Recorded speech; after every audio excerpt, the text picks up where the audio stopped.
Hello and welcome to Sam-Splaining Science. I'm Sam, I'm your host. I'll be Sam-Splaining the science. And today we're talking about artificial intelligence or AI. This was an episode idea that was sent to me a long time ago by one of my best friends, Lidor.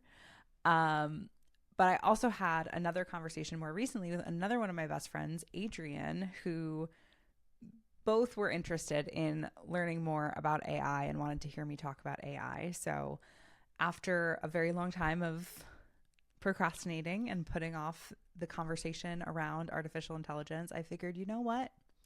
Let's make it the first episode of 2026. I don't know if you feel the same. I mean, maybe you're listening to this and you use AI and you rely on it on your day-to-day life, or, you use it for maybe not day-to-day, but you use it frequently.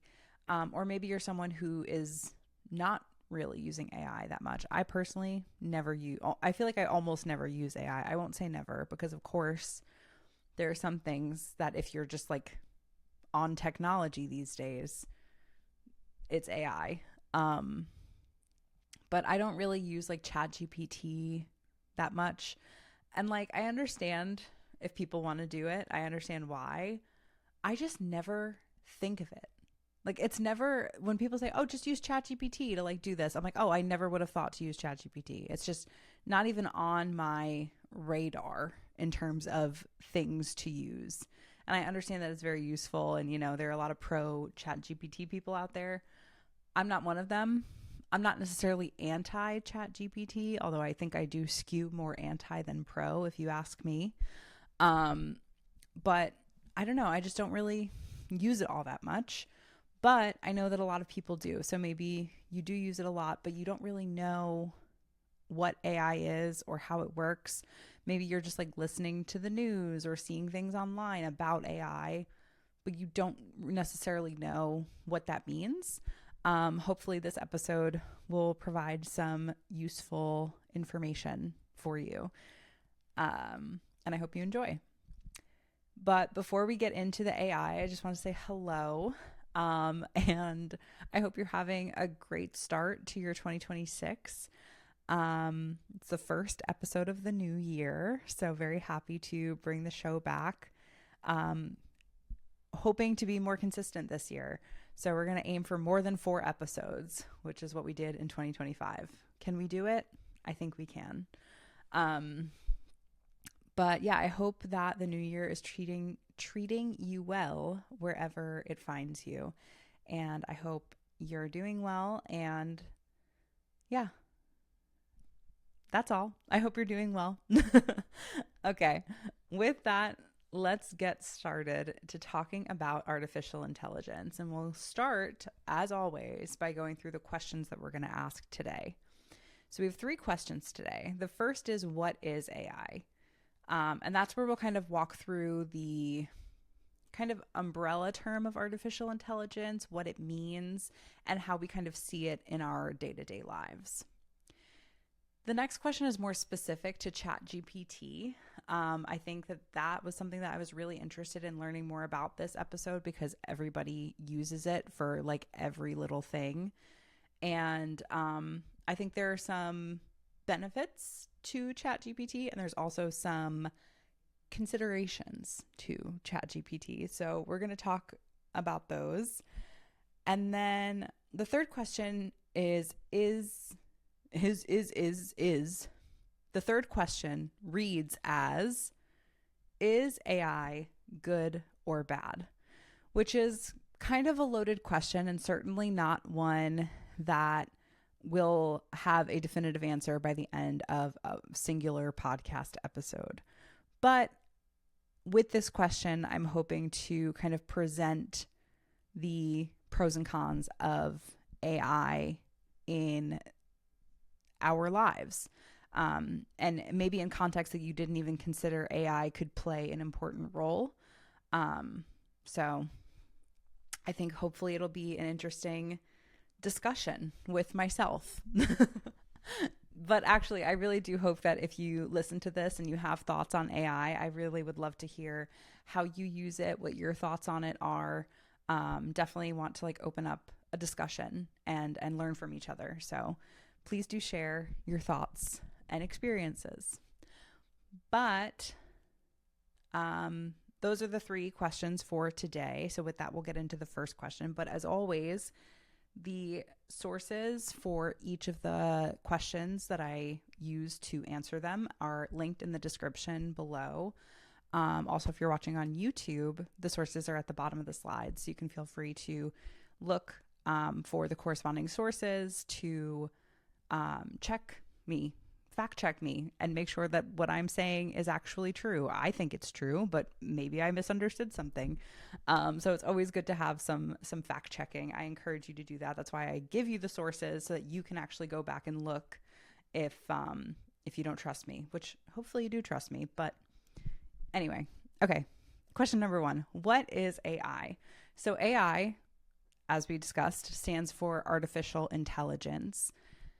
The source for this question is actually the notes that I took from a Coursera course. I am having difficulty speaking today.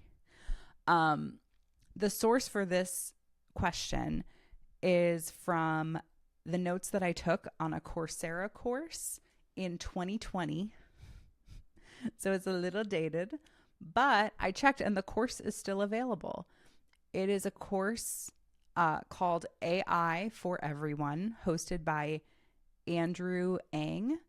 I put the link to the course in the description, so please feel free to go check it out. It's a free course. So if you want to learn everything that I have in my notes and more through the course, you can feel free to check it out. Again, it's free. I think it's like 4 or 5 modules that talk about AI. Highly recommend. I learned a lot, and luckily I'm a hoarder, and I went through and I still had my notebook. Oh my God. I still have my notebook from when I took that course. So that's the source for this slide on what is artificial intelligence. So artificial intelligence, just kind of breaking down the term itself, artificial meaning it's not naturally occurring. It's something that's like man-made. It's artificial. And intelligence meaning like acquiring knowledge or like applying a skill. If you're intelligent, you have knowledge or an ability to do something or to know something. So it's kind of like man-made. I don't want to say fabricated. What's the word that I want to use? Artificial. That's the word. Just kidding. But it is basically something that's like engineered, I guess, is another way to put it. But AI, artificial intelligence, can be broken up into 2 categories. The first is artificial narrow intelligence, or ANI.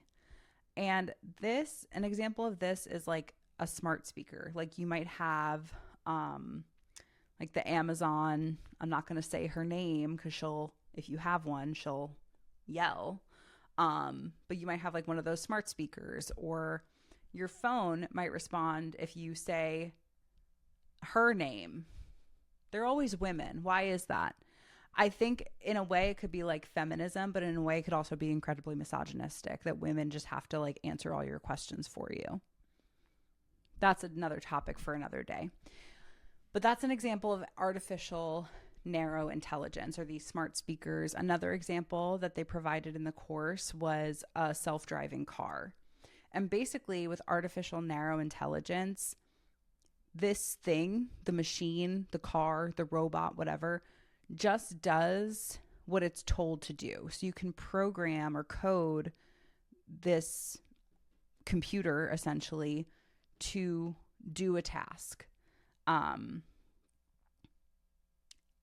AGI, on the other hand, is artificial general intelligence, is when a computer can do anything a human can do. And we don't really have examples of that right now, because what can humans do that computers can't? Original thought, complex thinking and problem solving, learning, understanding. These are things that like computers can't do in all contexts of life. There might be certain pockets where like generally computers can be good at like learning certain things or observing patterns or whatever, and we can get into that a little bit later. But generally, artificial intelligence is not at the level of general intelligence. So most of the AI that we see is this artificial narrow intelligence, where it's really trying to complete tasks. The computer rather is trying to like complete tasks that we prompt it to do. And it does that based on code. Basically someone typing in and saying, here's what the computer has to do. If you tell your smart speaker to play a song, then open the music app and play that song. And it's just sort of like logistical programming. But there's a lot of additional work, I guess, that has to go into it besides just the like if prompted then do task, because there has to be a code that kind of listens for the name of the speaker so that she'll wake up and she'll hear your voice, and then she'll be able to capture your voice, translate that into a language that the computer will understand, and then do that task. But all of this is just to kind of emphasize that the computer does what we tell it to do, right? Hopefully, God willing, Alexa, never mind. You're welcome. Hopefully she doesn't just like randomly decide that she wants to listen to a song and start playing music, right? That she doesn't have that free will or ability to just want to listen to Bad Bunny one day. So that's probably not going to happen.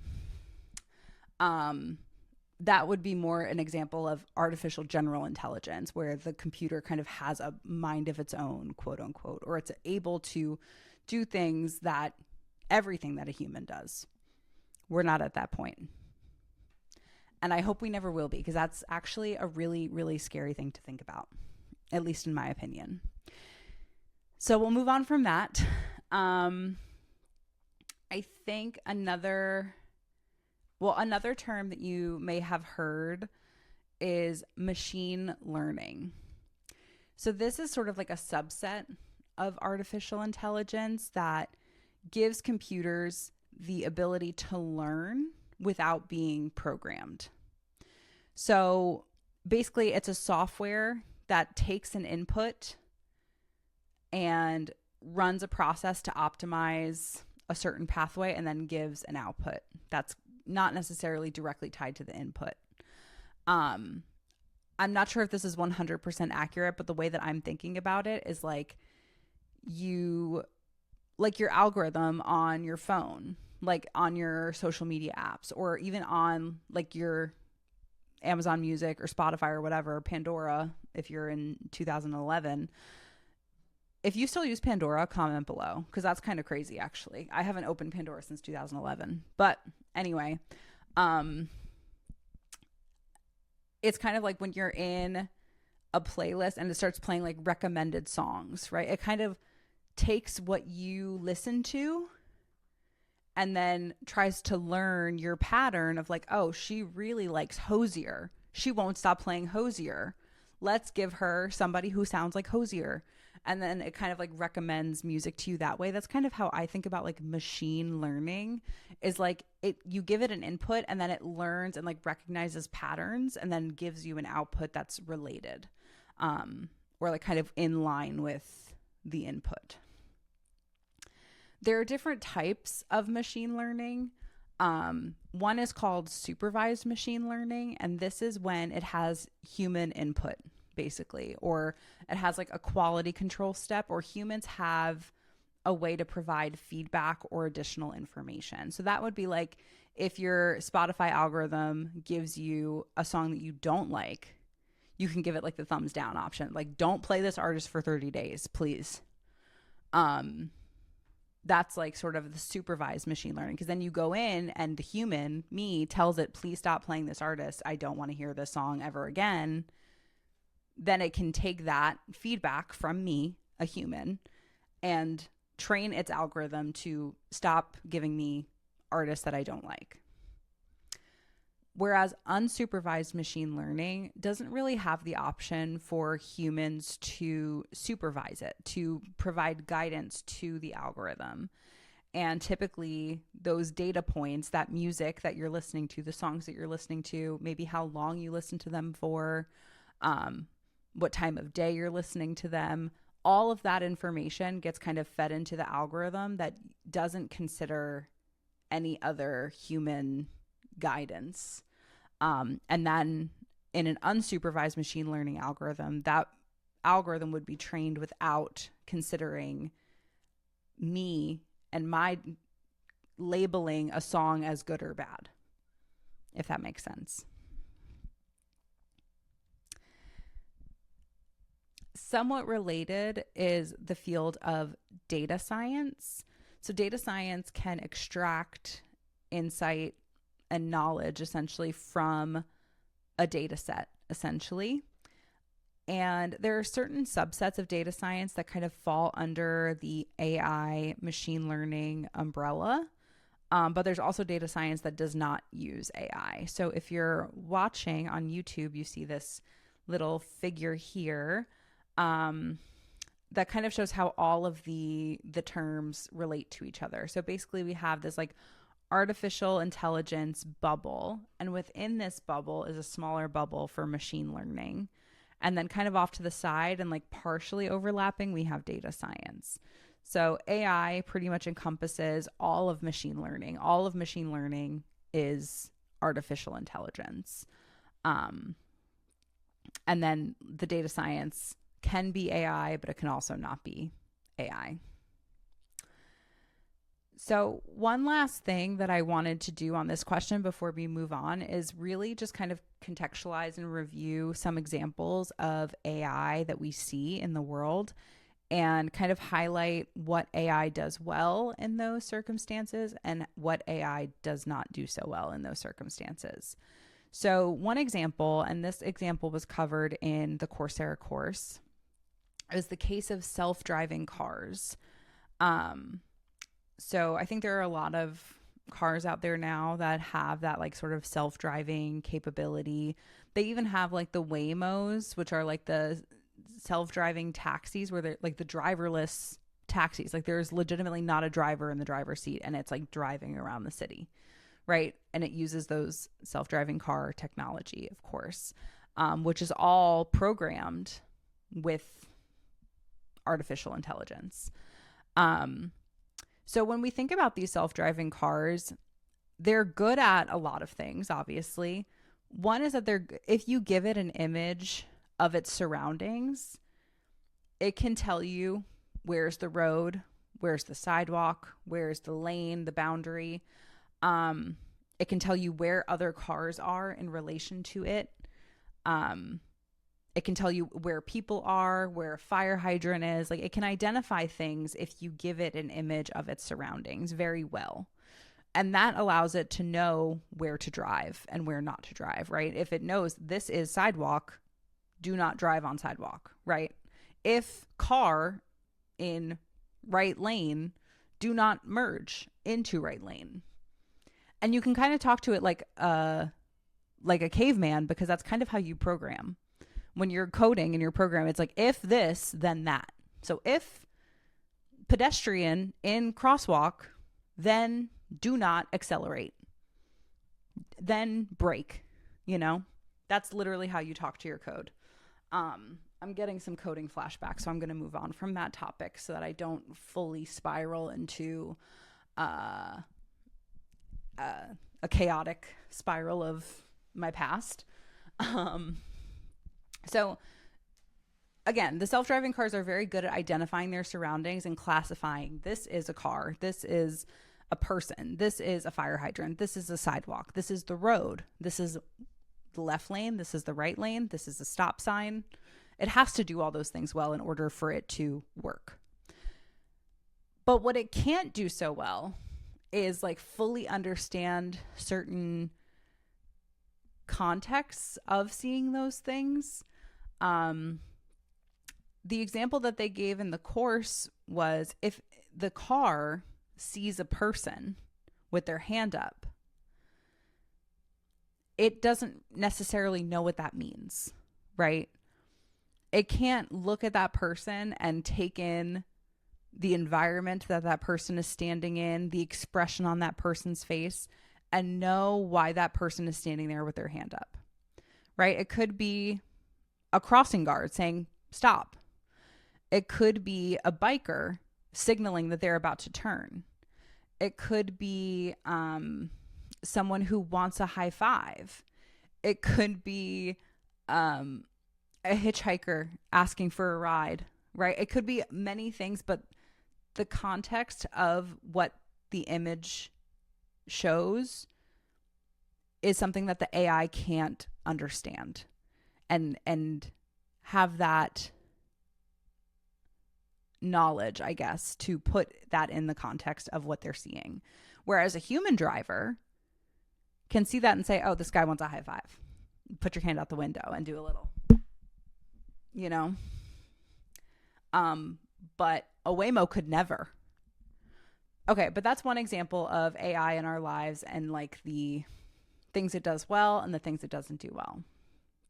The next example that I wanted to give, and now I feel like this is going to be a long episode and I'm sorry about it, but I've been sitting on it for like a year, probably over a year, definitely over a year.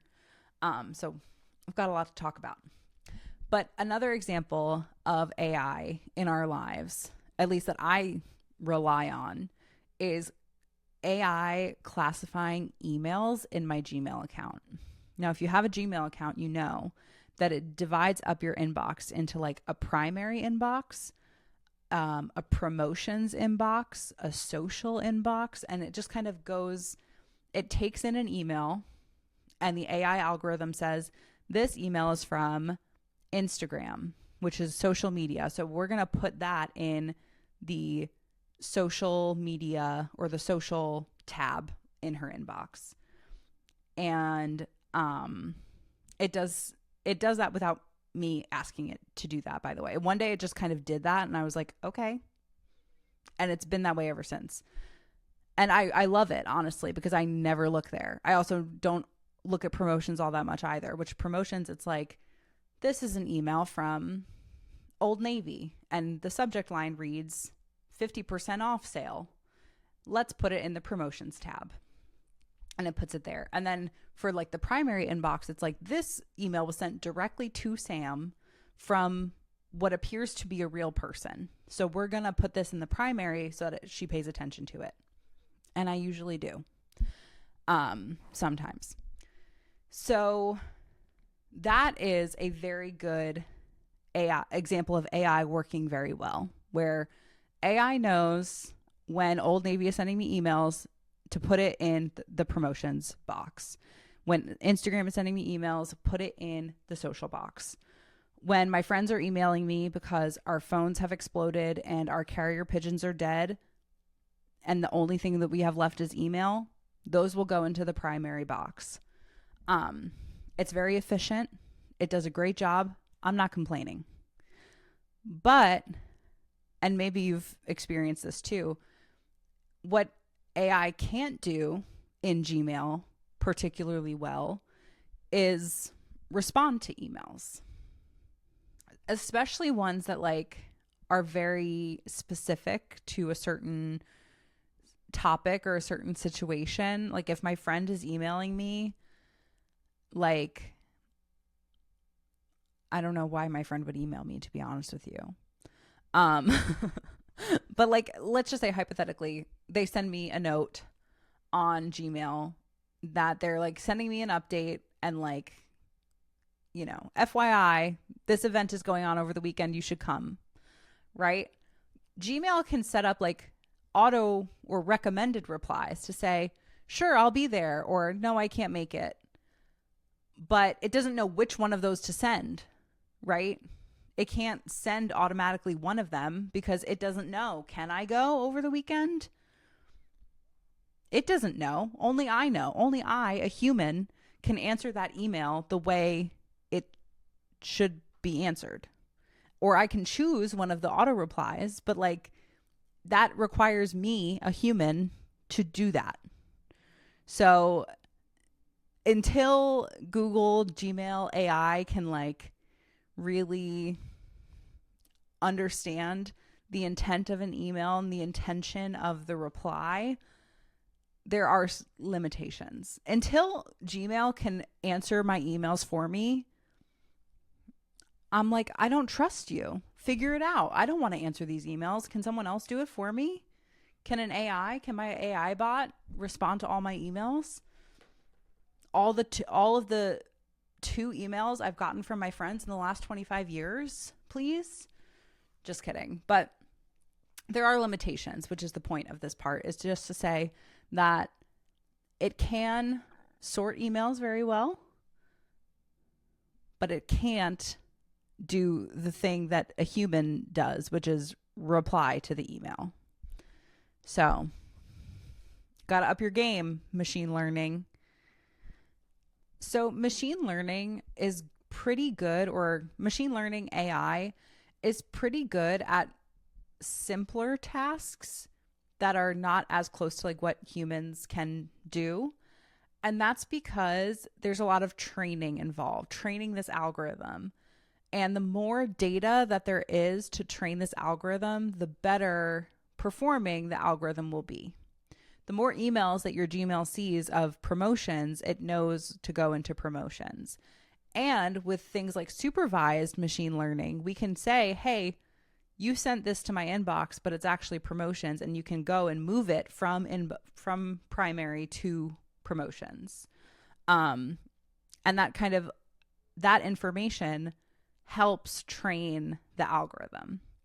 If you're listening to music on Spotify and you really like this one song by this new artist, and you click add to liked songs, or you go to the artist profile and you start listening to all their music, that gives data to the algorithm that can train that algorithm to know when to what type of music to play you from now on. So the more data these AI algorithms have, the better for the performance of that algorithm. With the caveat that, again, these algorithms are not completely autonomous in a way. And a lot of times there is the capability for humans to supervise the performance of those algorithms. And even if there isn't, if it's unsupervised, there's still a lot of limitations that keep it from completely substituting human action. So as long as computers cannot act in a way that is unique to the human experience, I think we're still in a job of living. Knock wood. So that is my very long-winded overview of what is AI. Not bad, considering that it was literally like 4 or 5 1-hour modules in the Andrew Ng course. Just saying. But he does a much better job of teaching it than I do. So again, highly recommend checking out the course if you're interested. But hopefully you have kind of a better understanding of AI, what it is, some examples of how it exists in our world and how it works well and how it doesn't work so well. So now we're going to move on to talk about what I feel like anecdotally is one of the most talked about AI programs of the current times, which is ChatGPT, for question number 2. So GPT stands for Generative Pre-trained Transformer. So what that means is generative means it generates, it creates text.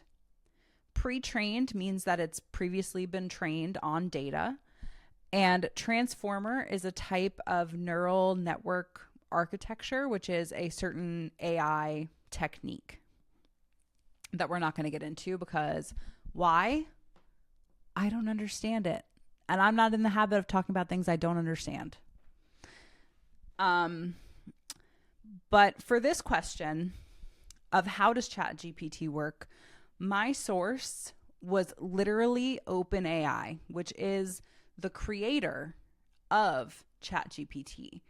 And with this, I want to put out an ultra caveat that my source is the thing that I'm talking about. That is kind of like asking me, hey, Sam, tell me about yourself. And I say, I am awesome and super smart and super funny and also stunningly gorgeous and beautiful. And don't even worry about all of the flaws that I'm hiding behind this curtain that I'm not even going to acknowledge, because I am so awesome. Just look at the awesomeness and don't even worry about the things that I'm not even going to tell you about. It's a very biased source is what I'm trying to say.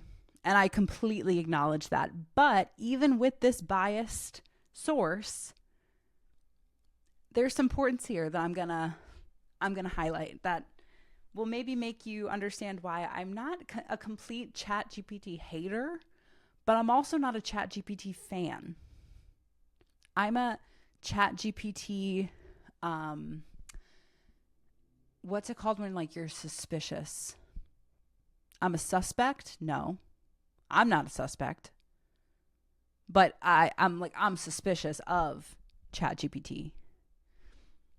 Anyway, the source here is OpenAI, linked below, of course, for you to go and look for yourself if you don't believe me for some of the things that I found here, okay? ChatGPT, what is it? It is a language model trained to produce text. So just like we discussed with machine learning, there's an algorithm here that takes an input, runs a little code to provide an output. Here they have optimized, for ChatGPT, they've optimized this algorithm by using reinforcement learning with human feedback. So that means that ChatGPT relies on its users, humans, to tell the algorithm, ChatGPT, how it's doing. Which is scary, right? Because if we're using ChatGPT and we're not being critical enough and we're not telling it, hey, that's not right, or hey, don't say that, or hey, shouldn't this be the right answer instead? If we're not being critical enough and using our beautiful brains to think critically when we're using ChatGPT, that means that the model, the algorithm, will continue to produce a bias unless we, the users, correct it. Scary. This is a direct quote from the link here. It says, ChatGPT, quote, uses human demonstrations and preference comparisons to guide the model towards desired behavior. As a scientist, I say, ew, what do you mean? That is a recipe for bias, right? If I tell ChatGPT what I want to hear and it says, oh, this is what she wants to hear, let's tell her what she wants to hear. And then it tells me and I'm like, thank you. That's exactly what I wanted to hear. Yeah, no crap. That's what it does. It tells you what you want to hear, which is horrifying and incredibly biased. And I'm not someone who uses ChatGPT, but if you do, they're openly admitting on their website how biased they are. So take that into consideration if you do use it. I'm going to try. I really wanted to be open-minded for AI, and I'll get to the positive stuff in a little bit. I think the more I think about it, the more I talk about it, I think I am a ChatGPT hater. I am. I fear. And I don't want to be. I mean, I do. It's not that I don't want to be. I am one. And I don't think you can convince me otherwise. Because the more I read about it, the more I'm like, what the hell is this? Let's get to the next bullet, which is, can I trust ChatGPT?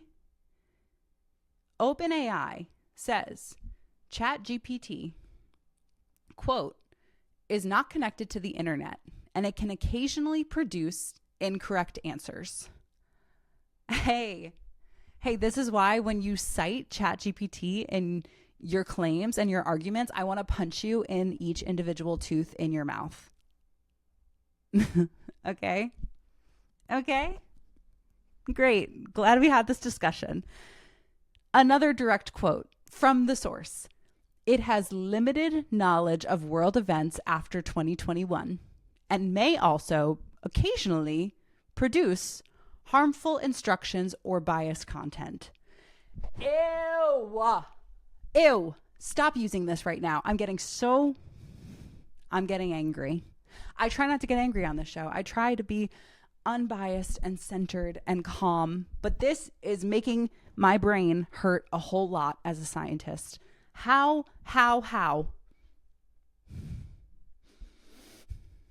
I'm scared. I'm scared that the kids are using ChatGPT as like their own thought process and not using their own brain. We're doomed. It's okay. We're fine. Right? Tell me we're fine. Tell me we're fine in the comments. Okay. Another consideration that I have here on my notes is that if you do use ChatGPT, one, proceed with caution and understand that it is openly admitting that sometimes it will be biased, not all the time, but sometimes.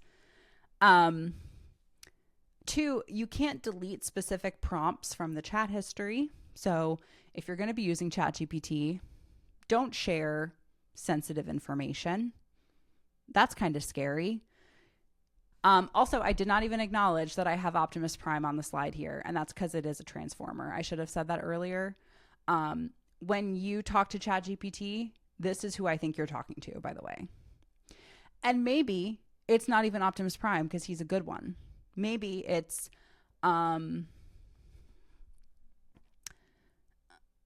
Mega Lord. What's the other one? You know, the bad one, the bad guy. It'll come to me. Anyway, yeah, I feel like Optimus Prime is a good guy. Optimus Prime would not give you biased information, right? Megatron. I think it's Megatron. Megatron would lie to you, for sure. So that's why, like, when I think I should have put Megatron here. Is it Megatron? Anyway, ChatGPT, if you use it, please use it with caution. I implore you to be critical of the answers that it gives you and understanding that it is literally using your preferences, your user input to train its model for it to like you more. No, for you to like it more. Yes. My brain is, you know what? I'm recording this at nighttime, which I usually don't do. So it's been a day, but that's a consideration there. There are certainly things that we should keep in mind when we're using ChatGPT. Sure, it could be helpful in some capacities for brainstorming, to give you ideas, to review things maybe. And we'll get into those a little bit later too. But keep in mind that if you are doing research, you should not be using ChatGPT because it doesn't give you accurate information. If you're trying to look up something from the year 2024, it won't have it because it doesn't have information, and it openly tells you it does not have information or on world events past 2021. So use a different search engine that can actually give you events after 2021. Okay. Now that I am full of rage, let's move on to question number 3, which is AI good or bad? The short answer is yes. Is AI good or bad? Yes. But for this point in the podcast, we're going to talk about 3 examples of AI and how it can be, the pros and cons of using AI in each of these contexts. So the first is in medicine and medical research. The next is in sustainability. And the last is for our brains. And of course, I will have studies cited for each of these points that I read, different like articles that I've read that are related to each of these topics, linked for your review if you so choose. Okay, we're going to start with, is AI good or bad for medicine/medical research? The paper that I've cited here is not focused on this, but I do kind of want to give context, and that AI, especially in medical research, is a huge field. There are a lot of researchers who are using AI to either optimize their research techniques, to analyze their data, to do a bunch of things in the medical research world. And it's a very, very big push. And there's a lot of excitement around AI in the context of medical research and medical processing. The paper cited here talks more about publishing of academic research, so not necessarily the research techniques or the data analysis itself, but I did want to make that call out that there is a lot of AI being used in optimizing and making data analysis more robust, making it easier, making data collection easier. So just keep that in mind, is like that is another major plus for AI in medicine, is that it can be really helpful for research techniques. But the paper that is cited here by Dr. Wen and Dr. Wang talks about the future of ChatGPT in academic research and publishing. It is a commentary article, so it's not like original research article. It is like anecdotal, I guess, in a way. They do have like sources. It is kind of, it's based in fact, but it's more of like a commentary conversation article versus an original research study. But essentially what they talk about in this paper is that ChatGPT can be really helpful for writers of all kinds, right? You can give ChatGPT an email. I've heard people do this. I don't do this. I edit my own emails. But people like give ChatGPT an email and say, make this sound more professional, or make this sound more casual, or whatever. And ChatGPT can read the email and regurgitate a different version for you. And that can be really helpful for writers of all kinds, right? Especially in this case, when you're publishing academic research, right? It's helpful for editing manuscripts when we're looking at different scientific papers. It can also help to reduce mistakes or improve readability, just based on like grammar and syntax and all of like the writing rules that are easy to train the algorithm on. But what's not so easy to train the algorithm on is, especially for ChatGPT, events past 2021, right? And if I'm a researcher in 2026 and I'm writing an article and I need to provide background and context for my study, and I need the most up-to-date evidence and literature to prove my points or support my points, I can't use ChatGPT to just generate that paper or generate that paragraph that talks about recent developments in the field, because ChatGPT, as we just discussed, does not have access to events past 2021. Spooky. So what they really harp on in this paper, and what I think is a very good point, is that ChatGPT is not going to be helpful when it comes to generating or drafting manuscripts to scientific papers. But it can be useful for editing purposes, to make sure that the flow of the paper makes sense, to make sure that, the readability is acceptable, to make sure that there aren't any grammar mistakes, that sort of thing. There's also, this is an anecdote, this is not published in this paper, but there's a lot of talk about how like professors or teachers or people know when something is written with AI because there's M dashes, which is basically like the long dash I'm offended because I don't use AI and I love an M dash.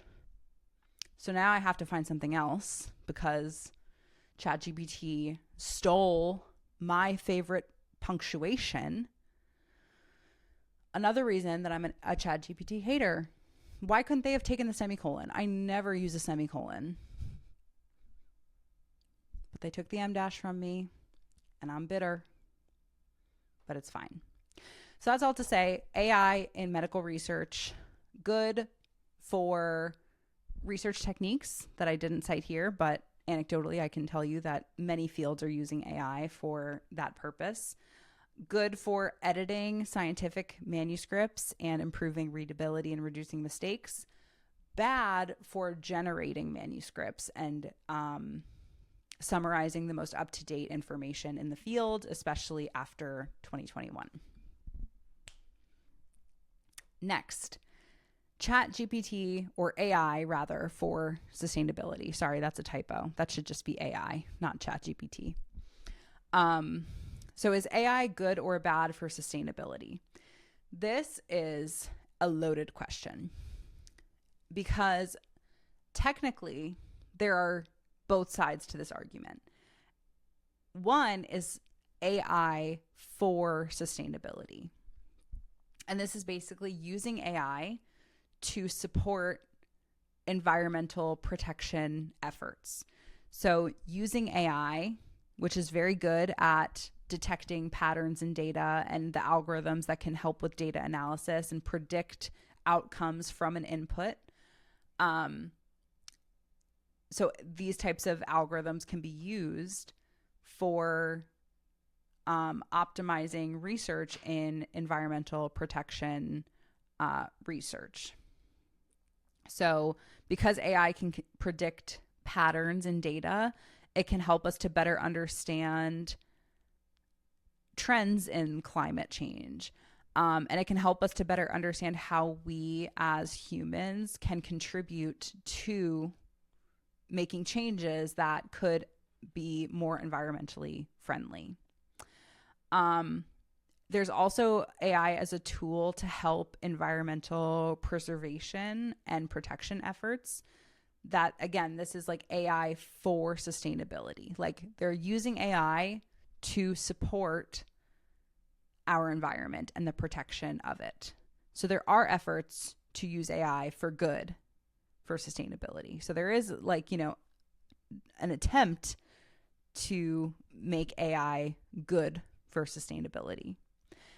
However, you can't have that conversation without also acknowledging the sustainability of AI, which is the other side of the coin. And this has also been, in my experience, a pretty hot conversation topic when we're talking about AI, is the environmental impact of AI.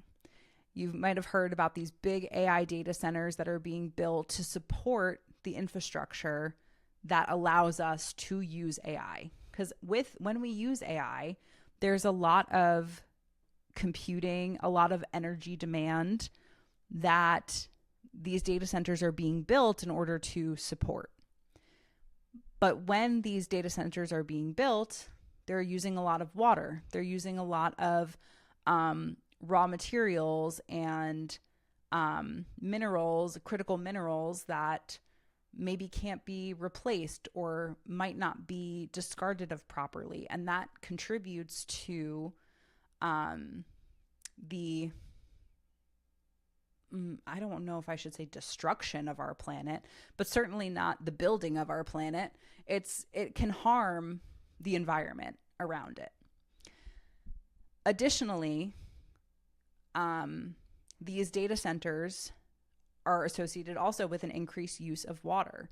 That's because, one, water is used in the construction of these data centers, but also water is used in the cooling of these centers. When computers, you might know this, if you have a laptop and you use it on your lap, you might notice that sometimes it gets a little warm when your computer is working overtime, right? Imagine these data centers filled with computers, how hot that gets. And one of the ways that they cool the system is using water. not directly on the computers, of course, but there's like water channels that can help to reduce some of the heat that is produced so that computers don't ignite, essentially. So there's also a lot of water use in that context as well. So there's a lot of considerations here when we're talking about the sustainability of AI as well. So in addition to using raw materials like water, in addition to using critical minerals and elements, it also has a very high energetic demand, and with that will result in the emission of greenhouse gases contributing to climate change and global warming. So it is a valid discussion and an important discussion for us to have when we talk about AI, is the environmental impacts of it, because depending on, how do I want to say this and be nice about it? Do I even want to be nice? No, I don't want to be nice. Where we are at least in American society, I don't know if you're listening to this outside of America, then you're excused from this conversation. Where we are in American society, we do not take the health of our environment seriously enough. And that, in combination with building all of these AI data centers, which are only exacerbating the problems that we're creating, is not great. It's something that we really need to take seriously. So I think that a lot of people who are anti-AI for the environmental aspect are valid in their criticisms and their concern here. The source that I used for this slide is the UN, United Nations Environment Program, or the UNEP, which had an article talking about AI's environmental problem. So, of course, that is where a lot of the focus of the article was. The article did acknowledge the AI for sustainability in a way, to kind of talk about how there are efforts in AI to help the environment, but ultimately there is quite a concern of AI being more hurtful to the environment. And there are a couple of quotes from the article that I wanted to highlight here. One is from, there are two. Okay. So one is from the Chief Digital Officer of the UNEP, whose name is Gulistan Salih Radwan. And the quote is, "We need to make sure that the net effect of AI on the planet is positive before we deploy the technology at scale." Right. So glad we did that already, right? Nervous laughter. Another quote, again by Dr. Radwan, says, "Governments are racing to develop national AI strategies, but rarely do they take the environment and sustainability into account. The lack of environmental guardrails is no less dangerous than the lack of other AI-related safeguards." Valid. So there are a lot of critiques on AI, especially like, I don't know, identity theft or things of that nature. But I think a big one to consider here is the threat to our environment that AI causes. So the last part of this question that we have is, AI good or bad for our brains? I want to put a disclaimer out for this slide as well. The citation that I'm using here is a preprint, so it is not peer reviewed, but it is something that is contributing to discussions in the field, and I thought I'd share it. It's interesting, but by no means is this going to be scientific fact 100% true until, one, it's peer reviewed, and two, other studies are conducted that kind of align and support this data. But this is a study done out of MIT by Dr. Kosmina et al., just published last year in 2025. It is published but not peer reviewed. It is published on Archive, and the link is below, of course, if you want to take a look at it. This was a study done to explore the impact of using AI on human brain function. And there were a couple of different parts to the study, and I'm going to be 100% honest with you. When I looked at the PDF, it was 200 pages, and I'm not going to be able to read all that. So I read the abstract, which is another caveat here, is that I'm not telling you all the details, because as much as I'd like to stay informed, I don't have the time to read 200 pages of a PDF, unfortunately. I wish I could, but Mama's got a full-time job and hobbies and things to do. So I'll give you the TLDR, the summary, and that this study wanted to, again, look at the impact of using AI on human brain function. So what they did was they had people write essays, and they divided the participants into a couple of different groups. So one was a group of people who used language learning models like ChatGPT to write the essay. So they went into ChatGPT and they said, write an essay about, I don't know, the World War II. And then ChatGPT wrote their essay for them. The second group of people used search engines to help write their essays. So it was like their own brain plus a search engine to help them research. And then the third group of people used only their beautiful brains to write these essays. And when they did that, they collected EEG, or electroencephalography. Got that word right on the first try. To look at the brain, the signals in the brain, to say which areas are active, how active is the brain at certain points. The findings from this study reported that there were significant differences in neural connectivity patterns, which is basically like different regions of the brain that are activated at the same time. They're like connected. There were significant differences in those connectivity patterns between the groups. So people who wrote the essay using only their brain had the strongest connection between certain regions of their brain, followed by the brain plus search engine, who had like the second highest neural connectivity pattern strength. And then the weakest neural connectivity patterns were found in the people who used the language learning model like ChatGPT. Again, I want to point out that this is not a peer-reviewed study. It hasn't been replicated. The findings have not been reinforced by other studies. So want to put that out there.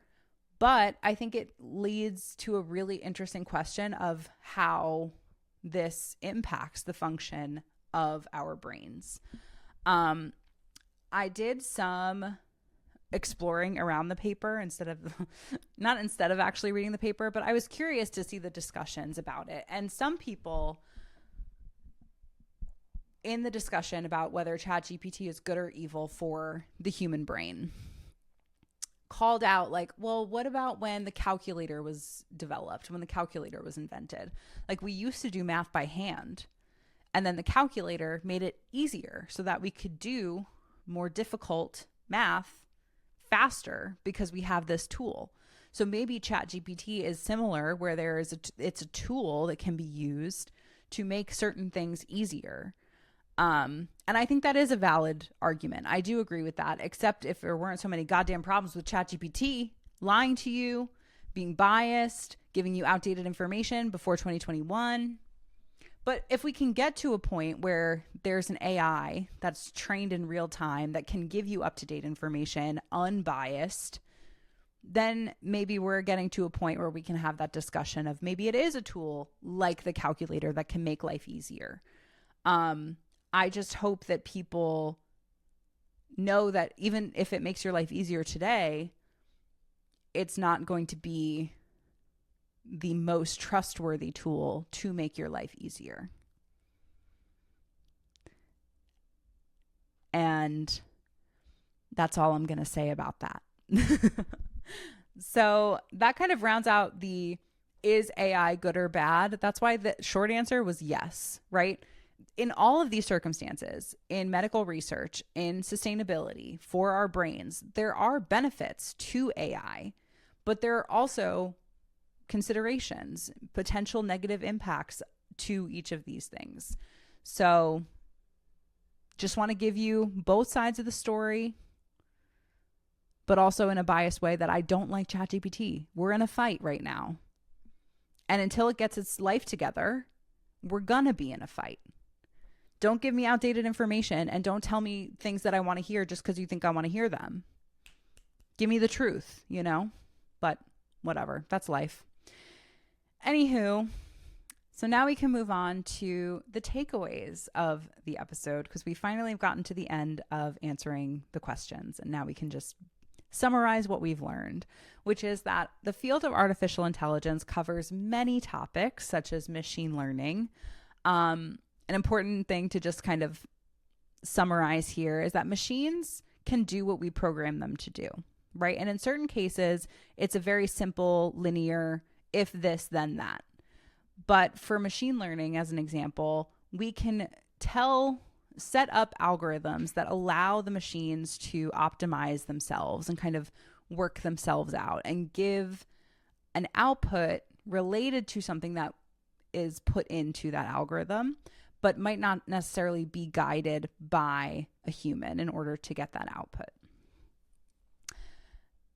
And you can use this in many contexts, including detecting patterns, completing tasks, or even processing data for research purposes.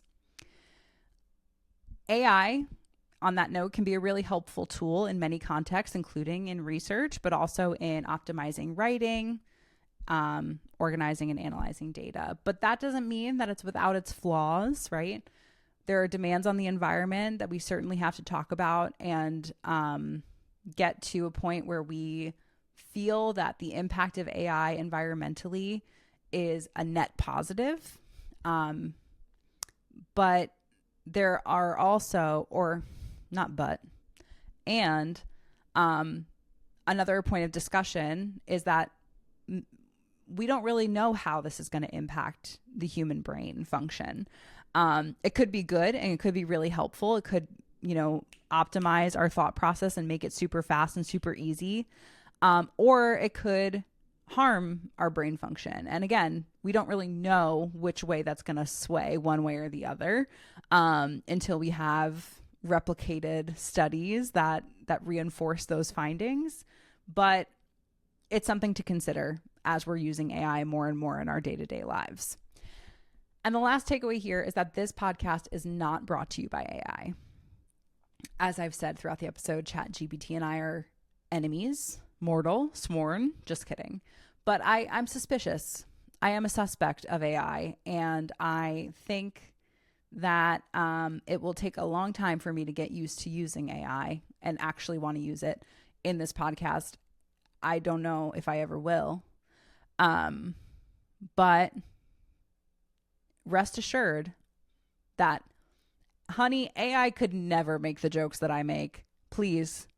ChatGPT could never make a awful, terrible joke like me. It wishes, but it can't. AI could never replace this. I dare you to try. ChatGPT, try to samsplain this. Just kidding. I was going to flip off the camera, but I decided not to. Okay. Anyway, just so you know, this podcast is not brought to you by AI. It's all me, baby. All Sammy, all the time. All right. That's all for this week. Please don't forget to follow, rate, and review the podcast wherever you're listening, and subscribe on YouTube, please. You can also follow the show at samsplainingsci on social media, and you can connect with me there and ask questions if you'd like. My DMs are open, so feel free. If there's anything that you want samsplained to you, send it to me in a DM, or you can go to samsplainingsci.com/ask and submit your questions there anonymously if you choose. So if there's anything, again, that you want samsplained to you, ask away. Thank you very, very much for tuning into this episode. I hope you enjoyed. I hope you learned something. I hope you learned a little bit and you laughed a little bit, and I will talk to you next time. Bye.